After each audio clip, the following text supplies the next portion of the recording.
प्रेम से बोलिए शंकर भगवान की जय। आप लोग के बीच मैं किरण चंदेल एक कहानी लेके आई हूँ। ये कहानी आप लोग सुनिए। इसमें 2 लाइन भजन भी है, वो भी मैं गाऊंगी।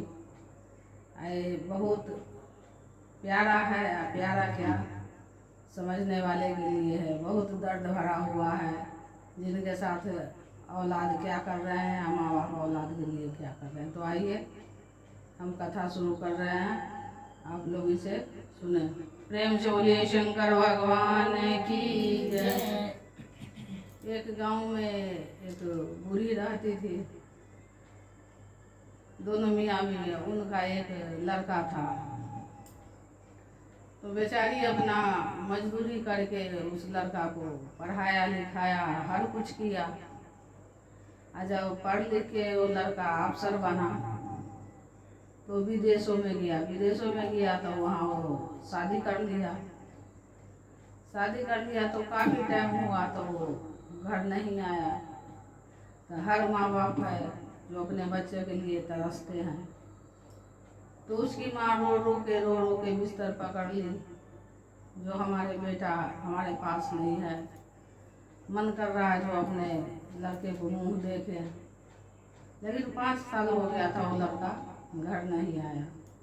उसके दर्द को देख के, वो बुरी माँ को दर्द को देख के उनके पति से बर्दाश्त नहीं हुआ। वो जाके कोर्ट में केस कर दिया, जो हमारा लड़का हमें खर्चा नहीं दे रहा है। जब वो लड़का के पास सम्मन गया, जो भाई तुम्हारे ऊपर कोर्ट केस है, तो उस लड़का को तो आना ही था इंडिया। आया, कोर्ट में हाजिर हुआ। तो जज ने पूछा, जी आप बाप बेटे दोनों कोर्ट में आए हो, पिताजी आप पर केस किए हैं, क्या बात है? तो जज साहब ने कहे, जो बाबा आप अपने लड़का पर केस क्यों किए? तो बाबा ने कहा, जो हम केस इसीलिए किए, जो बेटा हमें खर्चा नहीं दे रहा है।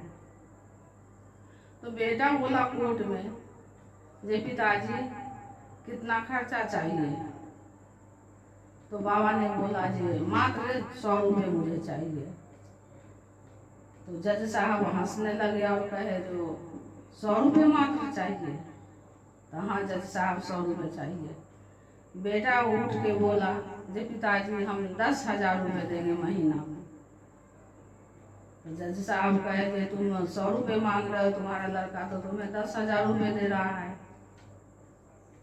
तो कहा, नहीं जज साहब, हमको कमाने खाने के लिए बहुत है, मुझे 100 ही रुपये चाहिए इससे। और 100 रुपये वो चाहिए जो हमारे खाता पे नहीं आएगा, ये हर महीना आके हमारे हाथ में पैसे देगा। वहाँ फैसला हुआ। जज साहब कहा, जो लड़का से पूछो। लड़का कहा, ठीक है, हम हर महीना देंगे, हाथ में पैसे देंगे।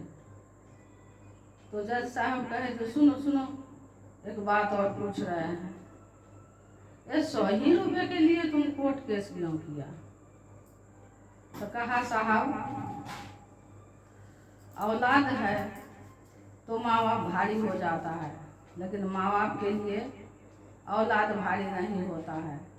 हमने कितना दुख काट के ये लड़का को पढ़ाए लिखाए, जो आगे चल के हमारा लड़का कोई अफसर बनेगा, अच्छे पोस्ट पे जाएगा, तो हम लोग को गुजर बसर बहुत अच्छा से होगा। लेकिन हमारा लड़का विदेश में जाके शादी कर लिया, माँ बाप को तरसा दिया, वो अपना शकल दिखाने के लिए। तो आइए इसमें 2 लाइन गाना है। क्या गाना है, इसे सुनिए। मैया मोरा जहरे भइले, बहुआ मिठैया भइले।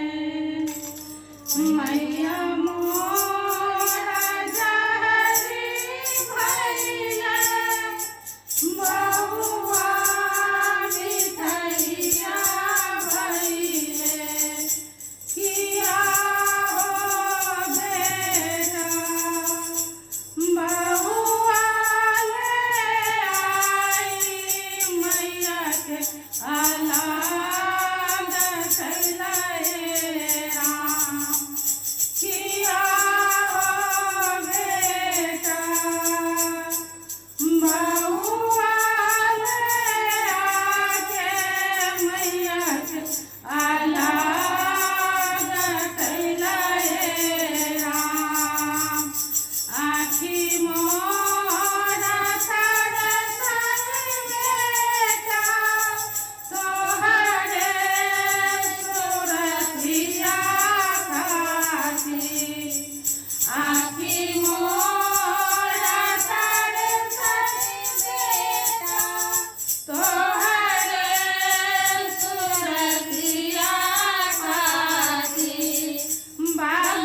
दासा